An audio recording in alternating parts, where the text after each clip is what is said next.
ताड़का बताती है कि रक्त बीज को मारने के लिए देवी ने वेतालों को बनाया था, लेकिन एग्जैक्टली कितने वेतालों को बनाया था ये नहीं बताती। पर मूवी में ये भी दिखाया गया है। डोंट वरी, मैं तुम्हें बताऊंगा कि देवी ने कितने वेतालों को बनाया था। यही नहीं बल्कि देवी के बनाए वेताल इनके जैसे नहीं दिखते थे। ये कन्वर्टेड है, यानी कि इंसानों के मरने के बाद या फिर उन्हें मार के वेताल बनाया गया है। पर असली वेताल इनसे बहुत अलग दिखते हैं। वही पे थामा मूवी में भेड़िया 2 और मुंजा वर्सेस भेड़िया की जो स्पेशल मूवी आ सकती है उसके भी हिंट दिए गए हैं। उन सब पे भी बात करेंगे, क्योंकि करीम और जना के कैमियो में ऐसे हिंट छोड़े गए थे जो भेड़िया और मुंजा को लेकर बहुत इंपॉर्टेंट है। और इसके साथ और भी कई सारी डिटेल्स है जो थामा मूवी में किसी ने भी नोटिस नहीं की। और जैसे कि मैंने तुम्हें कम्युनिटी पोस्ट में वादा किया था कि ये सिर्फ हिडन डिटेल्स वाली वीडियो नहीं होने वाली, तो इसमें हम मूवी में हुई कुछ मिस्टेक पे भी बात करेंगे। खास करके एक सबसे बड़ी मिस्टेक के बारे में जो वेतालों की ओरिजिन को लेकर हुई है। इसको देखने के बाद मेरा दिमाग घूम गया था और तुम्हारा भी सेम हाल होगा जब मैं तुम्हें उस मिस्टेक के बारे में बताऊंगा और साथ में उसका सॉल्यूशन भी दूंगा। तो चलो फिर सिकंदर से स्टार्ट करते हैं। डिटेल नंबर 1, सिकंदर की मौत को इन्होंने काफी अच्छे से मूवी में जोड़ा है, क्योंकि जब 323 BCE में सिकंदर मरा था तब से लेकर अभी तक उसकी मौत को लेकर काफी मिस्ट्री रही है। हालांकि वो फीवर से मरा था, पर एक इतना बड़ा योद्धा एक आसान मौत मरे ये लोगों को हजम थोड़ी ना होता है। तो अलग अलग कॉन्स्पिरेसी थ्योरी सिकंदर की मौत को लेकर आज तक बनती रहती है, और उसी कॉन्स्पिरेसी में थामा ने भी अपने हाथ धो लिए। वैसे भालू के आलोक के साथ सेल्फी खिंचवाने से पहले इनके पीछे से धुएं से जा रहा होता है, जो कि क्लासिक भूतों की मूवी में हॉरर क्रिएट करने के लिए दिखाया जाता है। मतलब कि कैरेक्टर्स आगे बात कर रहे होते हैं और पीछे से कोई घोस्ट आराम से गुजरता है, जो कि कैरेक्टर्स को नहीं दिखता पर ऑडियंस को दिखता है। खैर, जब आलोक का घर का सीन दिखाया जाता है तो उसकी जंगल वाली यही फोटो होती है जिसमें भालू और वो दोनों साथ में होते हैं। वैसे तो ये कॉमेडी के लिए डाली गई थी, पर उसके अलावा ये चीज बहुत सारी चीजें और भी क्लियर करती है। जैसे कि उसके घर वालों ने सीधा तो उसको मरा हुआ नहीं समझा होगा, और भालू से भागते हुए उसका फोन यही गिर गया था, यानी कि उसे कोई ढूंढने आया था जिसने उसका फोन वापस से उसके माँ बाप को दिया। और मुझे इतना तो पक्का पता है कि उसके दोस्त तो वापस नहीं आए थे, तो मे भी उन्होंने किसी को हेल्प के लिए बुलाया था। और वापस जाने के बाद आलोक नहीं मिला, क्योंकि ताड़का उसे जंगल में बहुत अंदर ले गई थी, लेकिन उसका फोन मिल गया। और फिर उसके दोस्तों से भालू के अटैक के बारे में सुन के और बहुत ढूंढने के बाद भी ना मिलने की खबर की वजह से उसके घर वालों ने ये मान लिया होगा कि लौंडा टपक गया। वैसे मेकर्स के हिसाब से MSU की ये पहली लव स्टोरी है, लेकिन इनके लव में ही मिस्टेक छुपी हुई है। क्योंकि ताड़का को आलोक से इसीलिए प्यार होता है क्योंकि उसके सीने में धड़कन होती है, जो कि एक बहुत ही वाहियात रीजन था। सोचो, सिर्फ दिल की धड़कन ही रीजन है, तो धड़कन तो सैकड़ों लोगों में है। और ऐसा भी नहीं है कि ताड़का पहले से वेताल थी, वो खुद बताती है कि उन सबको यक्षासुर ने वेताल बनाया है, यानी कि एक टाइम पे वो खुद इंसान थी, तब उसके पास भी धड़कन थी।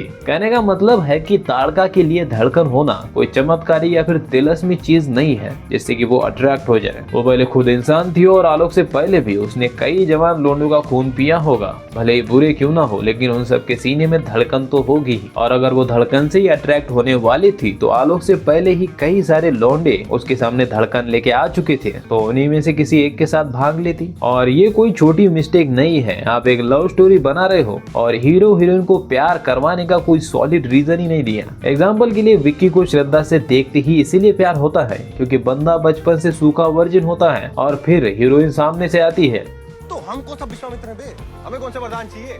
बचपन से खड़े हैं टांग पे, कोई मेन का आके तपस्या भंग कर दे, ये किसी ने आज तक। एवं भास्कर और अनिका की लव स्टोरी कितनी कन्विंसिंग थी, जहां वो एक दूसरे से अट्रैक्ट तो होते हैं क्योंकि लड़का और लड़की नेचुरली अट्रैक्ट होते ही हैं, पर वो चीजें उनके मकसद के बीच में नहीं आती। वैसे आलोक के नेम का भी अपना डीप मीनिंग होता है मूवी के कॉन्टेक्स्ट में, क्योंकि आलोक का मतलब रोशनी नहीं, लड़की नहीं, लाइट। और लाइट का मतलब कोई ऐसा जो कि क्लैरिटी को रिप्रेजेंट करता है, जिसका गाइडिंग प्रेजेंस अज्ञानता को दूर करके सही रास्ता दिखाने वाला होता है। और यही तो वेतालों के साथ आलोक करता है। वो पहले तो आते ही यक्षासन को मार के रोशनी लाता है। वैसे अनफॉर्चुनेटली ताड़का के कैरेक्टर को लेकर एक और मिस्टेक मैंने नोटिस की है। थामा में ये क्लियरली मेंशन किया जाता है कि एक जमाने में ताड़का एक इंसान थी और फिर बाद में बाकी सब की तरह उसे यक्षासन ने वेताल बनाया था। तो सवाल ये है कि वो इतनी बेवकूफ कैसे हो सकती है। इतने साल धरती पे रहने के बाद उसे यक्षासन की तरह मिच्योर होना चाहिए था, लेकिन वो उससे बिल्कुल उल्टी है। हाँ, यहाँ पे मेघस ने ये सोचा होगा कि उसे यक्षासन ने बहुत पहले वेताल बनाया होगा, इतना पहले कि उस समय इंसान बहुत भोले होते होंगे, लेकिन इतने भोले कि उसे ये तक नहीं पता कि सांप के काटने से आलोक मर जाएगा। और ऐसा भी नहीं है कि ये सांप जहरीला नहीं है,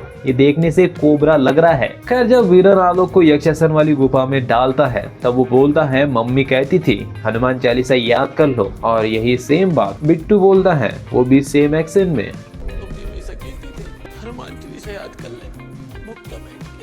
ये बस एक ईस्टर एग नहीं है, बल्कि वाकई में बिट्टू का आलोक से कनेक्शन होने वाला है। ये चीज हमें आगे भी पता चलती है। खैर, वो मैं तुम्हें आगे ही बताऊंगा, अभी नेक्स्ट डिटेल पे बढ़ती है। तो यक्षासन जब भी इंग्लिश बोलता है उसके कुछ वर्ड्स गलत निकलती है, जो ये दिखाता है कि वो इंग्लिश को सुन सुन के सीखा है, ना कि उसने अंग्रेजों का खून पिया है। इसलिए ऑटोमेटिक उसकी मेमोरी में इंग्लिश फिट हुई है और वो इतने सदियों से इंग्लिश सुन रहा है, तो उसको इंग्लिश आना लाजमी है। लेकिन टूटी फूटी दिखा के इन्होंने उसे और कन्विंसिंग कर दिया।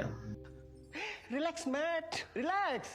वैसे जब यक्षासन आलोक को गुफा में पास बुलाता है तो साफ तौर पे देखा जा सकता है कि वो आलोक को वश में करके पास बुला रहा है, जबकि क्लासिक वेतालों के पास हिप्नोटिज्म की पावर्स ही नहीं होती। वैसे तो क्लासिक वेताल खून भी नहीं पीते, लेकिन पॉइंट ये है कि हमने किसी और के पास भी ऐसी पावर्स नहीं देखी, यानी कि ये सिर्फ यक्षासन को आता है। वैसे पावर को लेकर एक और सॉलिड डिटेल है मेरे पास आगे, लेकिन अगर तुमने नोटिस किया हो तो आलोक को अपने कंधे पे उठा के ले जाते वक्त ताड़का उसे आंखें बंद करने को बोलती है, क्योंकि वो जिस स्पीड से उड़ती है उसमें एक नॉर्मल इंसान की आंखें फट सकती है। खैर, उड़ने से मुझे एक और मिस्टेक याद आ गई, और देखो मैं मिस्टेक को ढूंढने नहीं गया था, बल्कि अपना काम डिटेल्स निकालना है। इसलिए मूवीज की ज्यादातर गलतियां जो कि मूवी के एंटरटेनमेंट फैक्टर को नहीं बिगाड़ती, उसे मैं आमतौर पर इग्नोर करता हूँ, लेकिन अनफॉर्चुनेटली थामा देखते वक्त इसमें वही सारी गलतियां विजिबल थी, तो बस उन्हीं को मैंने यहाँ पे मेंशन किया है। हाँ, तो उड़ने से जो मुझे याद आया वो ये है कि यक्षासन आलोक का खून पीने वाला था।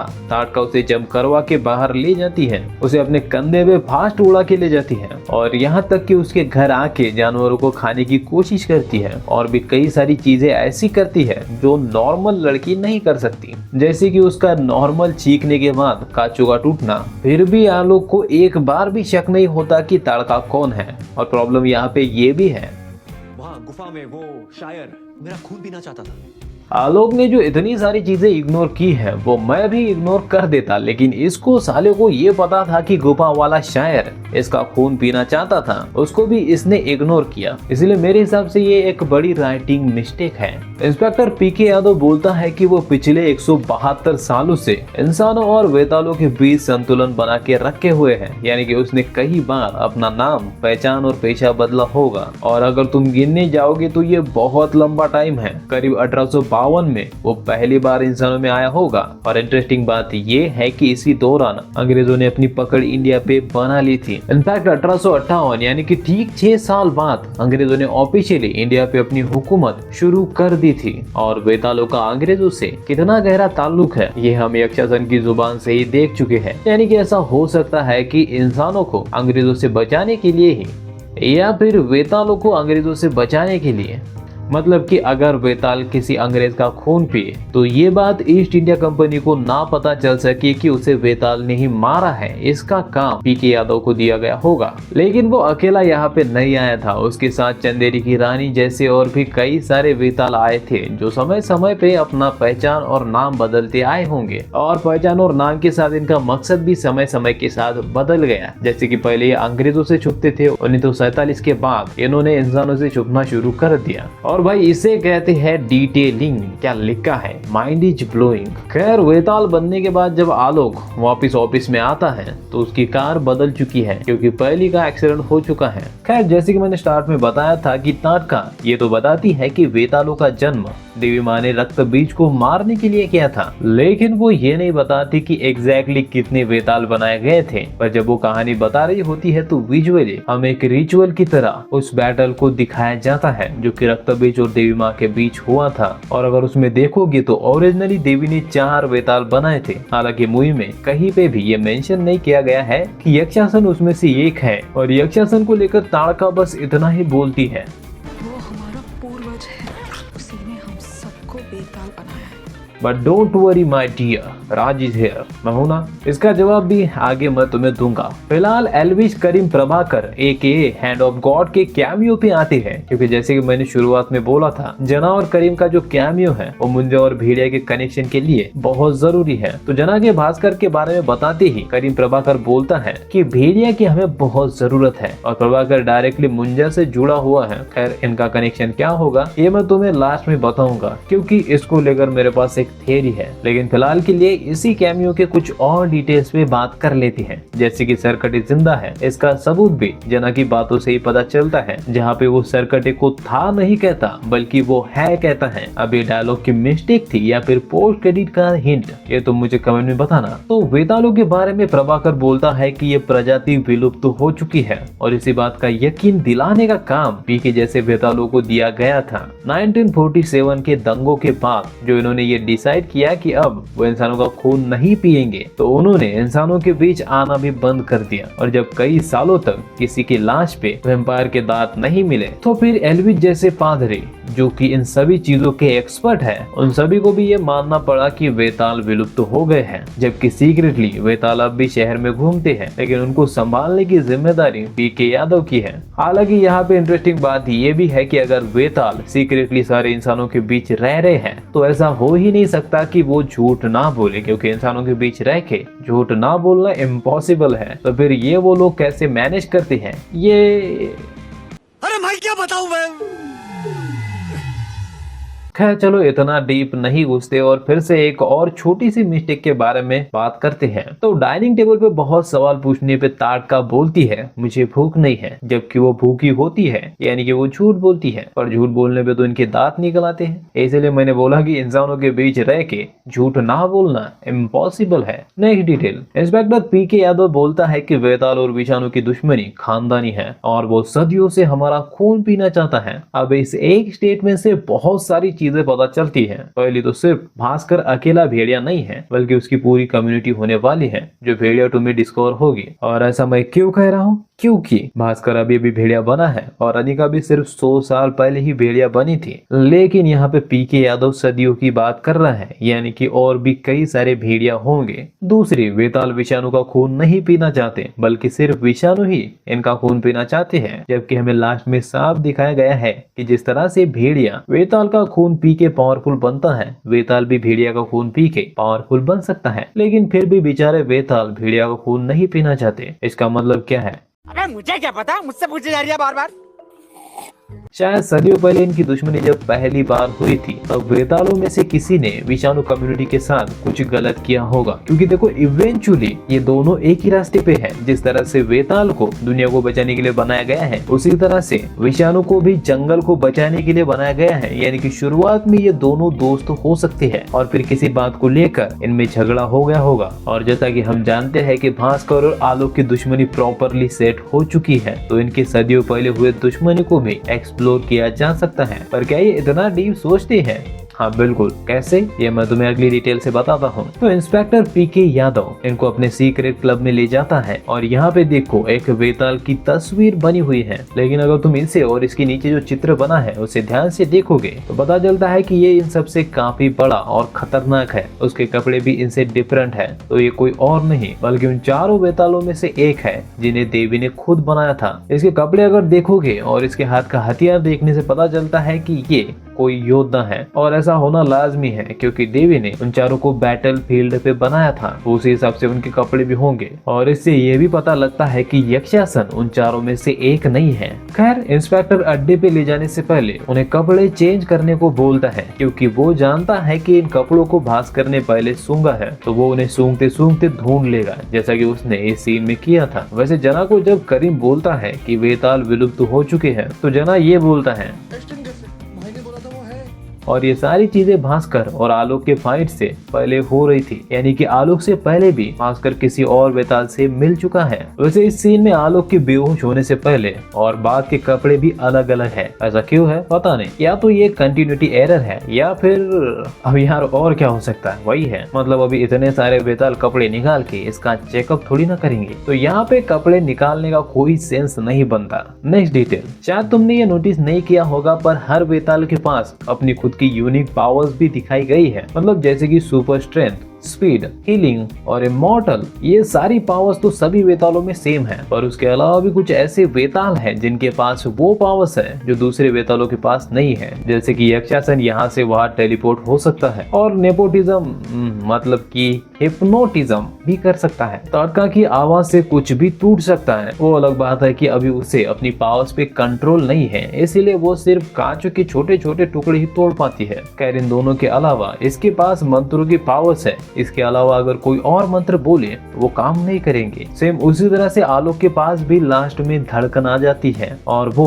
उन 4 वेतालों की तरह बल्कि बन जाता है जिन्हें खुद देवी ने बनाया था। और इससे रिलेटेड और एक इंटरेस्टिंग डिटेल ये भी है, इस गुफा की आंखें तभी जलती है जब नए वेताल का जन्म होता है और हमें ये तब पता चलता है जब आलोक को ताड़का वेताल बनाती है। लेकिन जब आलोक को यक्षसन के मारने के बाद चामुंडा देवी की पावर्स उसे फिर से जिंदा करती है, तब भी ये आंखें जलती है। ये एक्चुअली में एक हिंट होता है नए थामा के जन्म का, यानी कि ये आलोक नहीं है, मतलब वैसे तो है पर मेटाफोरिकली ये एक नए थामा का जन्म हुआ है और ये जलती हुई आंखें उसी को फोरशैडो करती है। और उसके नए जन्म को उसके प्रोसेस से भी दिखाया जाता है, जैसे कि आलोक का पूरा खून यक्षसन चूस लेता है और सिर्फ उसकी डेड बॉडी बचती है, तब उसे देवी की पावर्स मिलती है। तो ये पूरी तरह से नया जन्म हो जाता है। वैसे एक छोटी सी डिटेल यहाँ पे चामुंडा देवी के पास है, जहाँ से एनर्जी निकलती है वो चीज बिल्कुल हार्ट के शेप में ग्लो कर रही है और उसके ऊपर जो ये क्रैक पड़े हैं वो भी नसों की तरह है, जो कि अगेन ये फोरशैडो करता है कि आलोक को हार्ट चामुंडा देवी ने दिया है। वैसे देवी से मुझे याद आया, अब टाइम है मूवी की सबसे बड़ी मिस्टेक का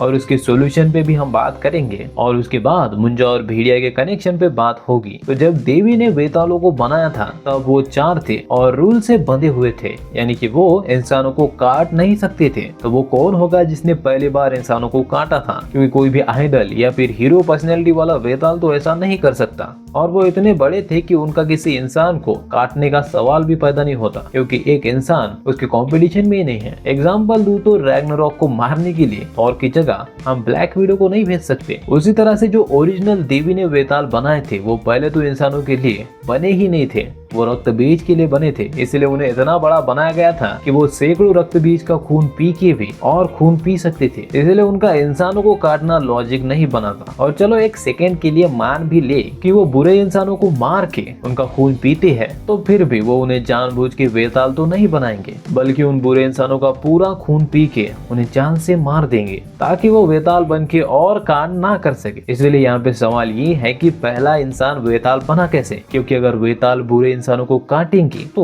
वो उन्हें मार देंगे और अच्छे इंसानों को तो वो काटेंगे ही नहीं। और ये सवाल इसीलिए आता है क्योंकि मूवी में जितने भी वेताल बने हैं वो कन्वर्टेड है, वो असली वेताल नहीं है बल्कि मरे हुए इंसान हैं जिनकी ओरिजिन बहुत बड़ी मिस्टेक बन चुकी है। तो ये थी वो सबसे बड़ी मिस्टेक जिसकी वजह से पूरी वेताल कम्युनिटी की ओरिजिन ही गलत बन जाती है। हालांकि मेरे पास इसका सॉल्यूशन भी है। क्या बात कर रहे हैं? फिर हैकर है तुम्हारा भाई, हर गलती को सुधार सकता है लेकिन सिर्फ राइटिंग में। तो यहाँ पे इसको मेकर्स ऐसा दिखा सकते थे कि उन चारों में से कोई एक आगे चल के यक्षासन की तरह लालची बन जाता है और दुनिया पर राज करने के लिए अपनी खुद की एक वेतालों की आर्मी बनाना चाहता है, जो कि वो कैसे बनाएगा? ऑब्वियसली इंसानों को काट के, और मजबूरी में उससे लड़ने के लिए बाकी तीनों को भी वैसा ही करना पड़ता है। मतलब कि उन्हें भी अपनी एक इंसानों की आर्मी खड़ी करनी पड़ती है। और अच्छे होने की वजह से वो लोग सिर्फ उन इंसानों को वेताल बनाते हैं जो मर रहे होते हैं और अच्छे भी होते हैं। अब मरने का रीजन कुछ भी हो सकता है, शायद एक्सीडेंट से या फिर कैंसर से। अब ये जो कहानी है ये ना सिर्फ वेताल की कच्ची पक्की ओरिजिन को पूरा कंप्लीट करती है बल्कि इन्हें एक ऐसा विलन भी देती है जो इतना पावरफुल है कि उसे सरकड़े भी नहीं हरा सकता, क्योंकि ऑब्वियसली उसे देवी ने बनाया था। खैर तो चलो फिर अब अपनी थ्योरी पे आते हैं कि एल्विश करीम प्रभाकर ने ये क्यों बोला। अमेजिंग, भेड़िए की तो बहुत जरूरत है हमें। देखो इतना तो तय है कि करीम को सच में भास्कर की जरूरत है, क्योंकि वो ये जानता था कि एक बार अगर बेताल का खून भेड़िया पी लेगा तो फिर पूरे बेताल को खत्म करने तक उसका पीछा नहीं छोड़ेगा। लेकिन उसने फिर भी भास्कर को आलोक का पता दिया, क्योंकि जब वो भास्कर की मदद करेगा तो भास्कर भी बदले में उसकी मदद करने के लिए तैयार होगा और फिर वो उसे मुंजा को पकड़ने के लिए ले जाएगा, क्योंकि मुंजा मूवी के लास्ट में मुंजा पेड़ से आजाद हो गया था और ये बात बिट्टू को पता चल गई थी। तो फिर वो पिछली बार की तरह ही करीम के पास गया होगा और क्योंकि इस बार एलविश भाई की आइडिया काम नहीं आ सकती तो उन्हें भेड़िया लगेगा, क्योंकि मुंजा इस बार लगिन लगिन करके चिल्ला के बिट्टू की हेल्प मांगने नहीं आएगा। वो जानता है कि बिट्टू इस बार भी उसे धोखा देगा, इसलिए वो कुछ और करने का ट्राई करेगा। और क्योंकि दोनों फिल्मों में हम देख चुके हैं कि मुंजा इस बार जंगल में है तो वो लोगों को नुकसान पहुंचा सकता है, इसीलिए उसे ढूंढने के लिए भेड़िया की जरूरत पड़ेगी। और भेड़िया ही क्यों? क्योंकि वो जंगल का रक्षक है। देखो स्त्री 2 के पोस्ट क्रेडिट सीन में मुंजा का भास्कर के पास दिखना कोई इत्तेफाक नहीं हो सकता। और वही दूसरी तरफ इन लोगों ने बिट्टू की दादी को मुंजा के हाथों से मार के ये भी क्लियर किया है कि मुंजा विलन साइड में होने वाला है और वो भी बहुत हरामी विलन। तो इन सब चीजों से जो मैं सोच रहा हूँ वो ये है कि मुंजा को भेड़िया 2 का विलन बनाया जाएगा। अगर तुम्हें ये सुनने में बहुत वाइल्ड लग रहा है तो रुको यार, मेरी पूरी बात तो सुन लो। अभी तक भास्कर के लिए कोई विलन नहीं मिला है, जैसे कि स्त्री का सरकटे है और आलोक का यक्षासन। तो ये मेगस के पास काफी अच्छा मौका है महा मुंजा से पहले मुंजा के साथ थोड़ा और अच्छा कनेक्शन बनाने का। और क्योंकि भास्कर अभी और पावरफुल हो गया है तो लड़ाई टक्कर की होनी चाहिए और मुंजा बिल्कुल उसके टक्कर का है। साथ में ऐसा कुछ दिखा के ये लोग यूनिवर्स को और डीपली कनेक्ट भी कर पाएंगे। मतलब जरा सोच के देखो, स्पाई यूनिवर्स की तरह हर फिल्म के लिए नया विलन लाने से मूवी सोलो फील होने लगती है, लेकिन ऐसा करने से ये सीधा मार्वल जैसा कनेक्शन बिठा लेंगे। उनके बराबरी का तो नहीं लेकिन उनके जैसा। एग्जाम्पल के लिए लोकी, जो कि थॉर की फर्स्ट मूवी में एक साइड कैरेक्टर था, मतलब कि विलन था पर इतना बड़ा नहीं जितना कि एवेंजर्स 1 में उसे दिखाया गया और बाद में उसी को हीरो बनाया गया। तो कहने का मतलब है कि बार बार एक नया विलन इंट्रोड्यूस करो और फिर उसे ऑडियंस से कनेक्ट करो। ये चीजें करने से अच्छा है कि जो ऑडियंस से पहले से कनेक्टेड है उसी को तुम्हारे नए फिल्म का विलन बना दो। इससे तुम्हें कनेक्शन जोड़ने की जरूरत नहीं होगी और साथ ही में जो कि मुंजा की ऑडियंस है वो भी उसकी वजह से भेड़िया 2 को और ज्यादा बॉक्स ऑफिस नंबर देगी और मुंजा को भेड़िया 2 का विलन बना के MSU वही चीज कर सकती है। बस प्रॉब्लम है रीजन, मतलब इन दोनों को लड़ने के लिए एक स्ट्रॉन्ग रीजन की जरूरत है। उसे हम राइटर पे छोड़ते हैं, क्यों है कि नहीं? बाकी तुम इसको लेकर क्या सोचते हो कमेंट में जरूर बताना। बाय।